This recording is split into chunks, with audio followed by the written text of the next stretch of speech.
Good afternoon, everyone. I'm Tom Hillen. And I'm Emily Leonard. Thanks for joining us today on News 8 at noon.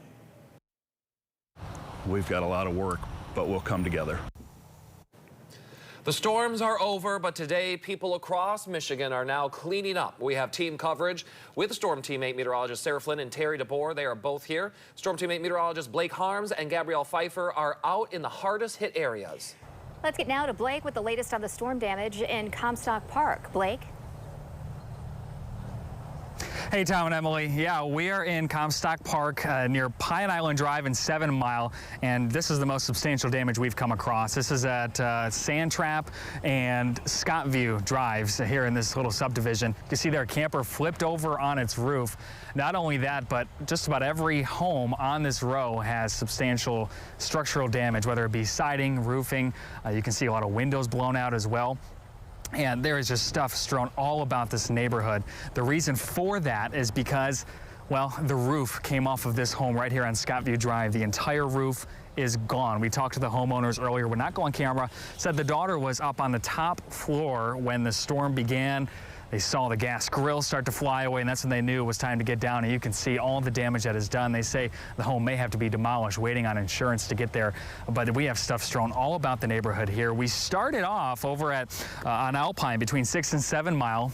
Buildings were flat in there. And then we followed the path right over here to this subdivision. And again, this is the most substantial damage we've seen.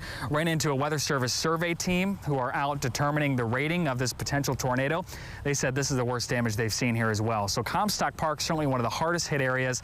But again, this home here on Scottview Drive, the roof completely missing. Neighbors have a sign out in front of the neighborhood trying to keep the gawkers away. This neighborhood is crawling with tree removal companies and roofers trying to help out the folks here, but a lot of them seem to be waiting for insurance to show up. So again, we're still waiting on the official rating from the Weather Service, but for all intents and purposes, it certainly looks like tornado damage here in this neighborhood. For now, we're live in Comstock Park. Blake Harms, News 8. Yeah, Blake, does look like that, doesn't it? Absolutely. Thanks, Blake. Well, those strong winds we saw last night are leaving more than 179,000 customers without power. Consumers Energy says they have more than 1,000 workers and support team members working on this. They say work is expected to continue into the weekend, so some people might not get their power back on until Sunday. Consumers Energy says right now they are focusing on getting power back to critical customers first, like senior citizens, police, and fire stations and nursing homes. If you are without power, Consumers says to not panic, instead report your outage to them and put together a plan. These are challenging times to be without power, and we take it seriously, but also try to slow down and have a plan, give some thought to what you're doing, because we're not used to being in the dark.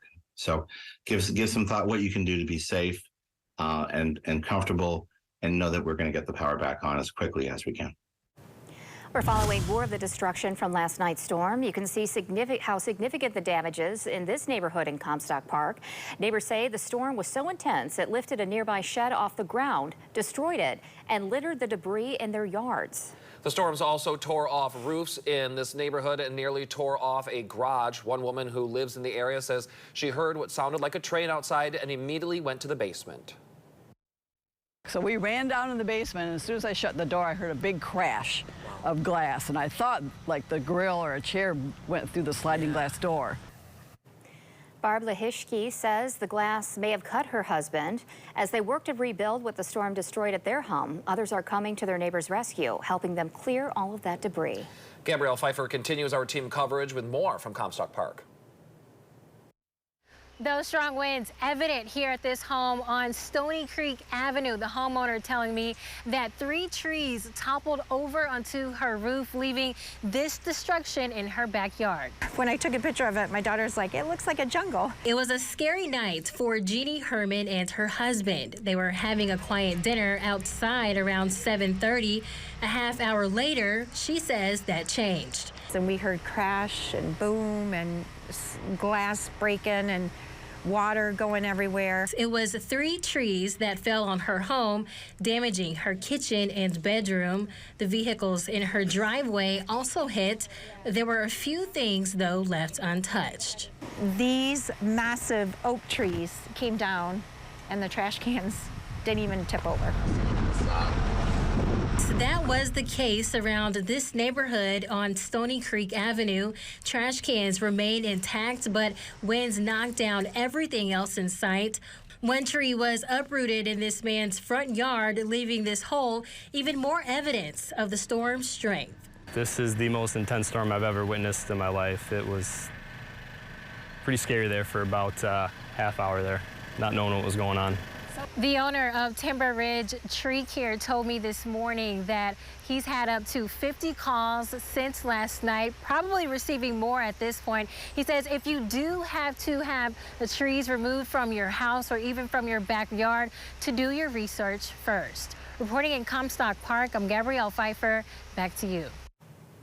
A lot of chainsaws gassing up today, I would imagine. For sure, yes. Well, let's get right now to Storm Team 8 meteorologist Sarah Flynn with a recap of last night's storms with a look at radar. Yeah, when we take a look back at that radar loop, it happened just over a couple of hours and then was quickly out of here. You'll notice it started off with just a few storms firing up in Wisconsin, slowly tracking into West Michigan. And then, of course, we started getting those warnings in place. Started off as severe thunderstorm warnings, quickly was upgraded to the tornado warning. And with that, that is the area that we're closely waiting for potential tornado confirmation, which will likely come later today from the National Weather Service. You'll notice not very easy to tell on our reflectivity, which kind of indicates rain and storms, but much easier to tell when we take a look at that wind tracker or our velocity. When we start seeing those reds and greens mixed together, that oftentimes indicates a tornado in place, and that's exactly what we'll find again towards that Belmont Alpine Township area. That's where we're waiting for potential confirmation. Again, you saw some of the damage there, very significant at this time. The tornado warning was relatively short and then eventually trimmed back, only really touching northern Kent County. But this all did start with a severe thunderstorm watch that was issued at 6:35 in the evening. Didn't see those severe thunderstorm warnings pop up until shortly thereafter. And then that Kent County tornado warning for us popped up at 8:22 and expired eventually at 8:45. It was a day we were watching closely, and we certainly did expect that we were going to see damage reports, and that's exactly what we woke up to, Terry. Well, and Sarah, I know you, Blake, and Ellen did a great job in tracking those storms. I was at home riveted to the coverage, just watching the tools that we have at hand here in the 24-hour tracking center.